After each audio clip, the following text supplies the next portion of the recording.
Alors les torsades collées, surtout adaptées pour les petits diamètres, de fil bien sûr d'empile. Pour les gros diamètres, on privilégiera les nœuds en 8 pour terminer la torsade, dans la mesure où le diamètre des fils ne favorise pas un collage harmonieux ou uniforme.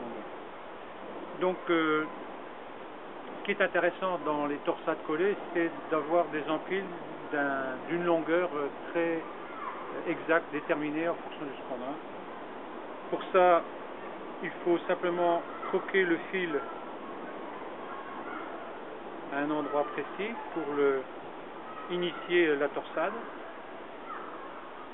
Ça fait un V. J'ai pris du fil rouge uniquement pour la vidéo, bien sûr. Ensuite, le jeu va consister à tourner les doigts de la main droite dans un sens et les doigts de la main gauche dans l'autre sens, comme ceci,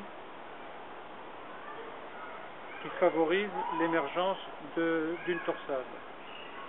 Comme on le voit, la torsade bouge dans tous les sens. Il sera utile de la stabiliser en utilisant la troisième main du pêcheur, c'est-à-dire sa bouche. Toutefois, dès qu'elle a démarré, il faut, en bloquant les fils, tirer dessus et continuer de tourner en sens contraire une main sur l'autre, dans une espèce de jeu d'accordéon, de façon à ce que les spires soient très serrantes. Une fois que ça a été ébauché, on porte la torsade dans la bouche pour la maintenir en place et on ouvre bien évidemment, on desserre les lèvres de façon à canaliser la torsade pour éviter qu'elle gigote dans tous les sens. Et c'est surtout bien sûr valable pour les longues torsades. Si elle ne fait que 5 cm, c'est pas la peine.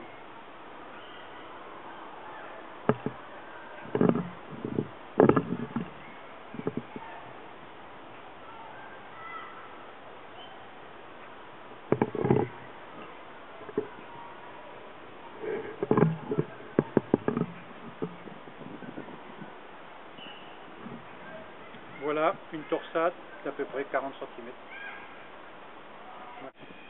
Alors, une fois la torsade réalisée, il s'agit maintenant de coller celle-ci au moyen d'un dispositif qui aura été fabriqué au préalable. En gros, c'est un U sur lequel on aura disposé deux barrettes de mousse qui auront été coupées légèrement de façon à pouvoir y insérer la torsade. Donc voilà la torsade en place. Bien évidemment, ce qui est intéressant dans ce genre de dispositif, c'est de faire des séries de façon à être assez systématique, d'avoir toujours à peu près les mêmes longueurs et de rentabiliser la colle qui aura été mise sur le petit accessoire nécessaire pour faire un travail propre. Alors, de quel accessoire s'agit-il? Il s'agit de ce petit ustensile que vous fabriquez au fur et à mesure, qui est tout simplement une languette de plastique d'emballage que vous aurez découpé dans un emballage par exemple de bobine de fil, de façon à créer une espèce de petit godet qu'on va passer délicatement sur le fil pour y mettre la juste quantité de colle nécessaire. Il s'agit bien sûr de coller ces empiles avec collage technique avec une colle digne de ce nom. Moi j'utilise la Loctite 495 qui est une excellente colle industrielle, fortement toxique, donc ne mettez pas le nez au-dessus parce que les vapeurs sont vraiment désagréables et piquent aux yeux. Il y a du cyanure, donc si vous risquez d'être intoxiqué au cyanure si vous exposez trop et que vous faites opérer dans un local non ventillé.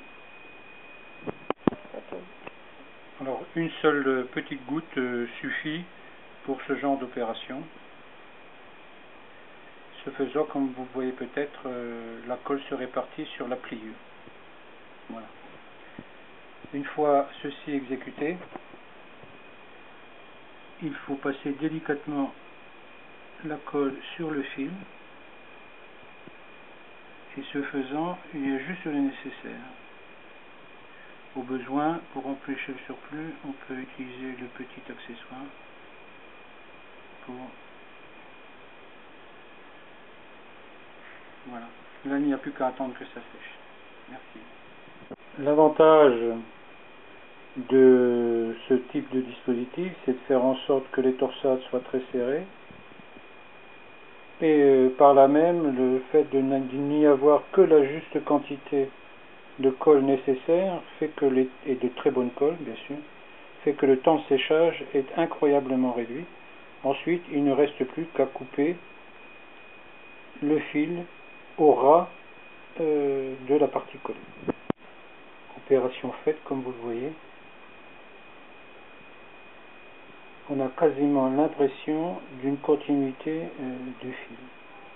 L'avantage, alors même que là, comme vous le voyez, il y a 20 cm de torsade collée et 20 cm libre, qui bien sûr se termine par la micro-boucle. L'avantage, c'est la pliure du début qui permet d'avoir exactement la longueur désirée. Ça vous permet d'en préparer d'avance et bien évidemment également de constituer des bobines d'empile prêtes à l'emploi ou longueur souhaitée. En voici d'ailleurs un exemple où vous voyez tous les bas de ligne qui sont enchaînés les uns aux autres avec le premier qui est bien sûr piqué dans le rang en mousse et le dernier qui est maintenu en place tout simplement par une épingle colorée pour faire joli mais surtout pour la repérer. Voilà.